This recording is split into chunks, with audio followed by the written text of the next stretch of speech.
하나씩 한번 보죠. 1문 보겠습니다. 정답이 3번이죠. 옳은 것은 몇 개인가? 4개입니다. 틀린 게 왜 그러냐면 B 같은 경우가 이게 기출문제예요. 이게 임금 보장에 노력해야 된다가 아니라 이제 그 최저임금을 보장해야 되죠. 그래가지고 87년 헌법에서 이걸 넣어가지고 실제 80년대 후반에 최임법이 만들어진 거잖아요. 지금 노력 의무 아니라 이제 보장 의무더라 이게 있고요. 그다음에 두 번째로 국가는 근로의 의무와 내용을 아까 했던 거죠. 공공모니 이게 아니고 민주주의 원칙에 의해서 법률로 정한다 이렇게 되어 있습니다. 그게 틀린 거죠. 그다음에 G 같은 경우는 상위군경은 유가조건 빠지는 거잖아요. 상위군경만 들어가는 거죠. 이렇게 보시면 되겠어요. 이렇게 보시면 될 것 같고요. 2번 같은 경우는 근로의 권리의 법적 성격에 대한 헌재 태도로 옳지 않은 것은 답은 5번인데요. 건강한 작업환경 및 일에 대한 정당한 보수를 요구할 수 있는 권리는 근로의 권리 중 일할 자리가 아니라 환경이잖아요. 그래서 우리가 한번 정리를 해보면 우리 헌재 입장에 얘기할 때, 헌법재판소 입장에 얘기할 때 근로의 권리라는 건 두 가지가 있어요. 일할 자리에 가는 권리가 있고 일할 환경에 가는 권리가 있다고요. 그러니까 자리에 가는 권리는 쉽게 말하면 일자리 사업 생각하시면 될 것 같고요. 실업 대책 이런 것들. 환경에 가는 권리들은 내가 이제 이미 근로자질을 취득을 하고 내가 근로를 제공할 때 내 근로가 법에 의해서 최저 기준을 보장받을 수 있는 그런 것들을 생각하시면 되겠습니다. 그래서 우리가 판례가 헌재가 어떻게 보냐면 자리에 관한 권리는 순수하게 생존권적 권리다 보니까 이거는 국민들한테만 적용되는 거고 환경에 관한 권리는 생존권적 측면 플러스 자유권 측면 모두 가지고 있다 보니까 이거 외국인도 가능하다.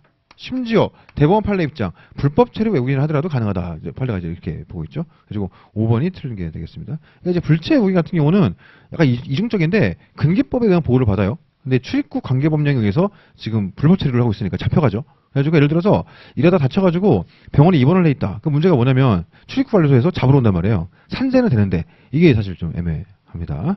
자, 근데 이제 양자의 법 취지가 다르니까 근기법은 불체든 뭐든 종속관계에서 근로를 제공했으면 보호해주겠다. 이게 이제 노동법의 정신인 거고 출입관계법령에서는 어쨌든 취업자격업자의 그런 것들을 단속을 해가지고 잡아내겠다 이런 거니까 양자는 별개로 들어가더라 이렇게 보시면 될 것 같아요. 그래서 5번 정답이고요. 5번 같은 경우에 아까 얘기했던 거 가지고 한번 추론을 해보자고요. 일단 첫 번째 A 중간 착취 배제 4인 이하 사업장이라고 이렇게 막 사람당 살 수 있겠어요? 안 되겠지. 그렇잖아요? 적용? 되는 겁니다. 사람이라면 사람 막 보내고 돈 받아먹고 이러면 안 될 거잖아요. 사람 갖고 지금 장사하는 건데.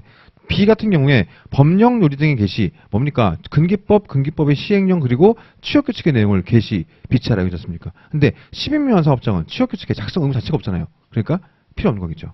오케이. C. 단시간들도 보호, 비율적으로 받아낼 것이고요. 그 다음에 강제적으로 이런 거 하면 안 되겠죠. 그래서 CD 적용되는 거고. E 같은 경우에 해고 등의 제한 적용되지 않죠? 근데 그럼에도 불구하고 예고는 적용되고 해고의 시기상 제한은 적용되더라. 그러니까 F 적용되는 거고요. G 보면은 돈 들어가네요. H 돈 들어가네요. 그렇죠? 이거 적용되지 않고요. I 같은 경우도 I가 왜 대문자로 돼 있지? I 같은 경우도 이제 그 뭡니까 출산휴가는 해줘야 되지만 생리휴가는 필요 없다. 아까 그림 그렸던 거죠. 이렇게 풀이하시면 될 것 같습니다. 넘어가죠.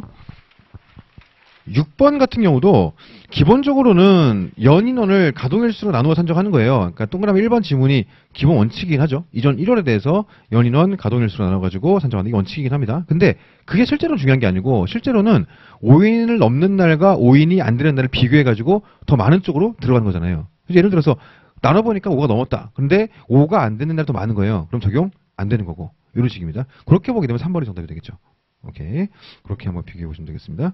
4번 같은 경우에 수습, 당연히 포함되죠. 일용직, 당연히 포함되죠. 연 인원이니까 하루만 근무해도 포함은 되는 겁니다. 예. 자, 5번 같은 경우에 파견. 근데 이 사람은 우리가 직접 고용한 게 아니니까 포함되지 않더라. 이렇게 되어 있습니다. 10번 가보시면, 10번. 다른 거는 뭐, 이제 다 문제가 없는데, 좀 헷갈릴 수 있는 게 여기까지 얘기해 보면, 첫 번째 같은 경우에 근기법상 근로자에 해당하면서 사용자 지위를 가진 자 있을 수 있죠. 이중적 지위 가진 사람들, 관리자급들. 근로자와의 관계에서는 준수의무 주체인데 회사와의 관계에서는 또 보호받는 이런 사람들입니다. 동그라미 2번. 근로계약 체결 당사자의 사용자는 뭐예요? 이거는 사업주죠. 사업주. 그러니까 사용자 그러면 사업주, 경영 담당자, 행위한자인데 체결 당사자는 사업주고요. 준수의무자는 행위한자까지 포함되는 거니까 실제로는 다르죠. 물론 이제 아주 조그마한 기업, 예를 들어 사장 혼자서 직원 한 3명 고용하고 있다. 이 경우는 사업주가 사용자임과 동시에 막 이렇게 그냥 이꼴 관계일 텐데 일반적인 기업들은 관리자급들이 있다 보니까 다르죠. 오케이. 이럴 수 있을 것 같고요. 또 오늘 3번이 이제 그 정답이죠. 옳지 않은 거. 산재법과 동일해요. 이렇게 보면 되겠습니다. 자, 4번, 5번도 이제 같은 맥락이죠. 이렇게 보시면 되겠습니다. 형식과 실질이 다른 경우에 실질적 사용자가 내 실제 계약 상대방이다. 이렇게 볼 수 있습니다. 12번 정도 판례 태도로 옳지 않은 것은 돼 있어요. 여기 같은 경우는 B 빼고 다 틀린 거죠. 예. 근데 문제가 자체가 그렇게 어렵진 않아가지고 12번이면 아니네, 꽤 틀렸네. 어이구, 한번 봅시다. 자, A 보시게 되면 취업자 경우는 외국인도 보호되죠. 그러니까 틀린 거고. 그 다음에 교회사나 유치원 교사의 경우 교회 근로를 제공하고 임금을 받아왔더라도 근기법 적용이 아니다. 말도 안 되는 거죠. 그러니까 비영리법인이라 하더라도 예를 들어서 그렇죠. 이건 다 근기법 적용 되는 거예요. 뭐 시민단체 이런 거 다 되는 거죠. 예. 교회에서 가끔 이제 우리 목사님들이 자꾸 이제 막 잘못 얘기하시는 게 우리는 노동법이 아니라 교회법이다 이렇게 얘기하시는데 그거는 종교적인 얘기고 이제 법치국가에서 그 말이 안 되는 거잖아요. 어쨌든 근로를 제공하고 이렇게 했으면 돈을 받고 하는 거지. 그렇지 않습니까? 예. 그런 거죠. 자, D도 마찬가지예요. 아파트 자치 운영회 같은 비영리단체 근기법 적용돼요. 사람을 고용했으면. 그러니까 우리가 보통 어떤 식이냐면 이런 식이에요. 아파트에서 경비원 있는 분들이 있죠. 그러니까 이 경비원들을 채용하는 방식이 일반적으로 두 가지 방식이 있어요. 대개는 어떻게 하냐면 그 아파트 자치 운영에서 입주자 대표회의에서 업체를 껴요. 업체랑 계약을 체결하고 그 업체에 고용된 직원분들이 이제 경비를 보시는 건데 가끔 드물게 이제 아파트 입주자 대표 회의에서 직접 그 경비원들을 고용하는 경우들이 있어요. 그런 경우는 이제 아파트 입주자 대표 회의가 사용자가 되는 거죠. 드물게 있습니다. 예를 들어 강남에 그 유명한 데 있잖아요. 무슨 마 아파트를 돼 있지 않습니까? 이제 은빛 느낌 나는 거기 말 아파트. 거기 같은 경우도 지금은 어떻게 하는지 모르겠는데 예전에 저기 사건 한번 했었거든요. 거기도 아파트 대표자 입주회의가 직접 고용했더라고요. 근데 물론 실무상 문제가 있긴 있어요. 입주자 대표회 회장이 어차피 그 사람도 여기에 입주민 그냥. 그러니까 이게 예를 들어 체불이 발생했는데 이 사람 개인한테 물릴 수는 없지 않습니까? 그 입주자 대표회의랑 단체에 물려야 되는데 이 책임 소재가 좀 애매해지긴 하더라고요. 그런 실무상 문제가 있긴 한데 어쨌든 근기법 보호는 받게 되는 거죠. 자, 그런 거고요. 예, 이렇게 보시면 될 것 같습니다. 이거 그렇게 어려운 문제는 아니에요. 이거 한번 보시면 다시 나올 때 틀리진 않겠죠. 13번 같은 경우에 답은 4번인데 어쨌든 거부할 수 없으니까 휴게 시간에 이렇게 할 수는 없는 거예요. 그러니까 우리 어떻게 돼 있습니까? 지장이 없으면 변경할 수 있다고 돼 있지 줄 필요 없다 이렇게 안 돼 있다고요. 내가 돈 안 받고라도 그 시간 가서 하겠다는데 쉬는 시간은 쉬고 그건 보장해야죠. 답은 4번이 되겠습니다. 네, 3번 같은 경우는 기본적으로 노동조합 활동 같은 경우는 이제 개인 입장에서 억울할 수 있어요. 이게 내 개인의 일이냐 노조 일이지 생각할지 모르겠는데 이거를 공익직무로 보지는 않습니다. 왜 그럴까요? 노동조합은 공익단체가 아니에요. 그러니까 공익적 활동을 많이 하지만 노동조합은 이익단체라고 이익단체. 이 조합원들의 이익을 위한 이런 단체라고요. 그러니까 이거를 공적 단체로 봐가지고 막 공익직무로 보기엔 좀 어렵죠. 뭐 견해들은 있습니다만은 일반적으로 그렇게 봅니다. 그 다음에 동그라미 5번 같은 경우에 배우자의 선거운동하는 거 공익원에서 포함되지 않습니다. 근데 내 개인 선거운동 예를 들어 공민권 회사 같은 경우에 그렇죠. 선거권 기타 공민권 내가 출마를 했다. 공민권이죠. 내가 출마하는 거 할 수 있잖아요. 근데 출마하면 어떻게 해야 돼요? 선거운동도 해야지. 그럼 그것까지 보장이 되는 거예요. 근데 남을 도와주기 위해서 이런 거는 안 되는 거죠. 오케이? 그걸 사용자 입장에서 야, 당연히 내가 그걸 도와줘야지 이건 아니란 말이죠. 내가 그걸 허용해줘야지 이건 아니란 말이죠. 본인에 대해서는 사용자 허용해야 되는데 물론 무급이 가능합니다만은 배우자는 안 되겠더라. 이렇게 보시면 되겠습니다. 자, 14번 같은 경우는 이제 답은 이제 1번인데 2번을 좀 보시면 가사 사용에 대해서는 차별적 처벌하게 되면 어떻게 됩니까? 근기법이 적용 제외니까 처벌 안 되죠. 근기 6조 문제긴 한데 이거 가사 사용이 문제가 됩니다. 요즘에 나름 큰 이슈 중에 하나예요. 가사 사용인들이 워낙 노동법에 사각지대에 빠져있다 보니까 너무 심각한 문제가 많은 거죠. 그 안에서 이제 착취 구조라든가 특히 이제 성적인 문제들이 많이 있고 하다 보니까 그런 것들을 어떻게 보호할 것인지에 대해서 계속 입법적인 논의가 진행되고 있어요. 그래서 뭔가 한번 개정이 있기는 있을 겁니다. 제발 우리 시험 끝나고 나서 이렇게 좀 개정했으면 좋겠어요. 자, 15번 문제 보시게 되면 옳지 않은 것은 이게 답은 5번인데 근로계약에 정한 기준에 미달하는 조건을 정한 취업규칙이 무효가 되는 게 아니에요. 이건 살아있는데 유리의 원칙에 의해서 근로계약이 적용되는 거지 무효가 되는 게 아니죠. 취업규칙은 살아있어요. 자, 취업규칙에 미달하는 계약은 무효가 되죠. 법에 의해서 근기법 97조. 그러니까 취업규칙에 미달하는 계약은 살아있는 게 아니라 그냥 없어버리는 건데 근로계약에 미달하는 취업규칙은 살아있어요. 다만 유리의 원칙에 의해서 근기법이 적용될 뿐, 근로계약이 적용될 뿐 그런 거죠. 오케이. 그러니까 5번이 틀린 겁니다. 맞죠? 예, 이거 얼핏 보면 얼핏 보면 그럴싸한데 맞는 말이 아니에요. 취업규칙이 무효가 되는 게 아니라 살아있죠. 근로계약이 우선 적용될 뿐. 그렇죠? 예, 이렇게 되어 있습니다. 그 다음에 3번 질문 같은 경우에 근로계약을 반드시 서면으로 할 필요는 없다. 그러니까 명시의무 위반이죠. 그러니까 일단 기본적으로 우리가 근로계약의 의무가 있느냐, 계약서의 작성 의무가 있느냐, 그건 없어요. 계약서의 작성 의무가 있는 건 딱 하나, 단시간. 시행령 별표에 그게 있습니다. 그러니까 단시간 근로자는 근로계약서를 작성해야 돼요. 근데 일반적인 근로자들은 근로계약서 작성 의무가 없다고요. 그렇죠? 그리고 명시 의무를 부담하게 될 뿐, 사용자 입장에서. 그래서 내가 조건을 서면으로 달라. 이건 할 수 있는데, 근로계약서를 서면으로 쓰자. 이렇게까지 될 건 아닙니다. 예를 들어서 구두로 계약 체결했다. 문제 없죠.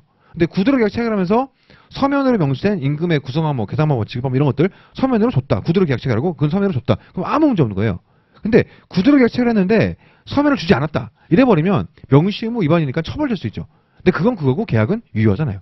어쨌든 근로계약은 성립이 되었으니까. 구두든 서면이든 관계없이. 그렇죠. 그러니까 3번 반드시 서면으로 할 필요는 없다. 이거는 맞는 말이죠. 그렇죠. 근로계약은 구두로 하고 명시 의무만 이행하면 되는 거지. 그렇죠. 그러니까 이거 맞는 거고요. 정답은 5번 되겠습니다. 17번 한번 가보죠. 17번 보시게 되면 어쨌든 이제 우리가 채용 예정자든 시용이든 둘 다 공통되게 근로계약은 이미 성립돼 있다. 그러니까 근로기법 보호를 받는다. 다만 이 근로계약은 해약권이 사용자에게 유보되어 있는 거니까 일반적인 계약과 다르게 이제 예를 들어 2, 3조 1항 등을 적용함에 있어서 좀 더 유연하게 적용할 수 있다. 이렇게 판례가 이제 보고 있습니다. 그러다 보니까는 동그라미 2번 같은 경우에 채용 내용들을 정리해 구할 때 협의 의무 지킬 필요 없다. 이게 판례 입장이죠. 그게 틀리게 된 겁니다. 사실 좀 무리한 해석이긴 해요. 근데 이제 그 당시에 IMF 직후라서 그 사정이 좀 고려된 것 같은데 이렇게 볼 수 있습니다. 자, 21번 보시면 이게 근기법 시행령에서 단시간 근로자에게 적용되는 내용들이 많이 나와 있어요. 그것들을 좀 긁어 온 거예요. 예를 들어 동그라미 2번 지문 사용자는 단시간에게 적용되는 취업규칙을 통상과 별도로 작성할 수 있다. 이건 문제 없죠. 근데 그럴 수는 있어요. 통상 근로자와 별도로 작성했는데 그 내용이 차별적이다. 이런 경우라면 기간제법 위반으로 무효가 되겠죠. 규정이. 강행복기 위반으로. 근데 그거 별개로 규정을 따로 두는 거 그 자체가 문제냐? 그건 아니지 않습니까? 둘 수 있지 뭐 이거는. 동그라미 3번. 사용자는 단시간을 볼 경우에는 이런 것들을 작성해가지고 계약서를 작성해야 되겠더라. 그래서 우리 법에서 근로계약서를 쓰도록 하는 건 단시간밖에 없어요. 그거 하나 있고요. 그 다음에 이제 4번이 틀린 건데 이게 1주가 아니라 4주예요. 4주. 예, 아까 그 초단시간 근로자도 4주였죠. 같은 매너로 4주 그냥 그렇게 기억하시면 됩니다. 예. 그 다음에 5번도 시행령에 있는 거니까 눈에 발라놓으시고요. 넘어가겠습니다. 자, 24번. 연수비 약정에 관한 판례 입장으로 옳지 않은 것은 이거는 많이 틀릴 수 있죠. 왜냐면은 우리가 잘 안 보는 판례가 있어가지고 1차용으로 잘 안 보는 판례가 B를 잘 안 봐요. B. F는 좀 보는데 1차용으로 B를 잘 안 봐요. 그래서 그렇습니다. 우리가 한번 얘기를 처음 보는 분들이 있을 거예요. 분명히. 그래서 말씀을 좀 들어보면 요거 자 일단 우리가 연수위원회 약정의 유효한지를 보기 위해서 가장 먼저 뭘 보냐면 연수가 맞나? 이걸 봐요. 연수 해당 여부. 예를 들어서 실제로 보내는 거는 연수가 아니라 출장이란 말이에요. 출장 보내놓고서 너 출장비 갔다 와서 2년간 의무 공부만 하면 출장비를 토해내. 이거 말도 안 되는 거지. 그렇지 않습니까? 그러니까 일단 연수가 맞는지를 봐야 돼요. 연수가 만약에 아니라면 이거는 약정 자체가 무효가 되는 거죠. 그럼 연수가 맞다고 치고 자 이게 F죠. 연수 등의 주된 실질이 기업체 업무상 명령에 따른 근로장소의 변경에 불과한 경우 출장 뭐 이런 거 예를 들어 해외 파견 이런 거라면 약정 자체가 무효죠. 가서 일하면 돈 받고 출장비 받아야 되는 거니까 당연히 그거를 막 의무공을 잡아가지고 막 다 임금을 토해내 말이 되나 그게 말이 안 되는 거죠. 그래서 이거 보는 거고요. 그 다음에 진짜 연수가 맞다면 우리 판례가 두 가지를 얘기한다고요. 임금 반환 약정을 얘기하고 연수비 반환 약정을 얘기하죠. 기본적으로 손해가 얼마나 어느 정도 발생인지 묻지 않고 일정 금액을 토해내라. 중간에 나갈 거면은 이거 20조 위반이에요. 그럼 마땅히 지급돼야 할 임금을 토해내라. 이것도 20조 위반이에요. 그러니까 이거는 안 되는 거예요. 연수비는 가능할 수는 있죠. 근데 두 가지를 고려해 봐야 됩니다. 자발적 희망과 이익, 아까 얘기했던 거. 그 다음에 기간, 비용 이런 걸 판단해 봐야 될 거예요. 그래가지고 여기 나와 있는 게 B가 기본 원칙이고 그 다음에 C가 임금이죠. 그 다음에 D가 연수비고 E는 구체적으로 자발적 희망과 이익 플러스 기간 비용 이것도 얘기했던 거고요. 그러니까 B, C, D, F가 맞는 거예요. 그럼 이제 우리가 1차에서 안 보는 게 A인데 A는 뭐냐 이런 겁니다. 기본 법리가 이런데 그러니까 임금은 줄 필요가 없어요. 그러니까 예를 들어 내가 미국에서 회사 지원 받아가지고 내가 법무팀인데 회사 지원 받아가지고 미국에서 LLM까지 거쳐가지고 미국 로스쿨에서 미국 변호사가 내가 온 거예요. 내가 들어왔어. 내가 미국 변호사야. 왔는데 나는 이걸 까먹은 거지. 약정한 거를. 그래갖고 경쟁사에서 좋은 조건이 들어와가지고 법무팀에서 내가 얼른 갖고 갔어 이렇게 글로 갔더니 이걸 얘기하는 거죠. 회사에서 압박을 막 넣는 거야. 소송을 제기하겠다. 그래서 막 이자까지 청구하겠다. 알아서 내놔라 이런 식으로 쫄아가지고 이거 다 토해내고 이것도 막 일부 토해낸 거예요. 그래가지고 돈이 이제 없어 다 줬어 이제. 그래가지고 좀 봐주면 안 되냐. 회사에서 안 된대. 다 남은 이건 내놓으래. 그래가지고 슬픈 마음에 터벅터벅 걸어가다가 임금 세불 상담, 뭐 노동 상담 무료 써 있는 거예요. 이게 뭐지? 들어가 봤어요. 그랬더니 가서 심지어 젊어 보이는 수습노무사가 얘기해 주는 거예요. 아, 거기 1차만 봐도 알 수 있는 건데. 그러면서 이건 반환할 의무가 없어요. 이렇게 하는 거지. 나 미국 변호사인데. 아! 하는 거예요. 그래서 회사에서 얘기했더니 회사에서 그런 거예요. 너 줄 필요 없는 거 알았잖아. 너 변호사잖아. 이렇게 얘기하는 거지. 이게 비체 변제예요. 채무가 없음을 알면서도 변제했으면 반환을 청구할 수 없다. 이게 비체 변제거든요. 그러니까 내가 얘기하는 게 난 몰랐다. 이런 거지. 난 진짜 몰랐다. 그렇죠? 그러니까 회사에서 얘기하는 게 네가 설사 몰랐다 하더라도 이건 도의적관이 맞는 거니까 이건 반환을 요구할 수 없다 이렇게 얘기했던 거예요. 그게 민법 742조인가? 거기에는 비체 변제 얘기 드립니다. 근데 우리 판례 입장 논거를 제시하지는 않는데요. 야 이게 무슨 비체 변제냐? 이거 아니고 너 돌려줘 이거예요. 그러니까 회사가 부당이득 받은 거 임금 부분은 근로자에게 돌려줘라. 이런 판례가 하나 있었어요 옛날에. 그리고 이제 잘 보는 판례는 아닌데요. 구석탱이 있는 판례인데 한번 해봤습니다. 그래서 비체 변제 아니다. 그러니까 회사에 모르고 돌려줬으면 회사로부터 다시 그거 돌려받을 수 있다. 연수비는 못 받겠죠. 근데 임금은 반환했더라도 돌려받아야지. 회사가 부당이득 가져간 거니까 법률상 원인 없이 이렇게 되는 거예요. 그것 때문에 좀 어려웠을 것 같아요.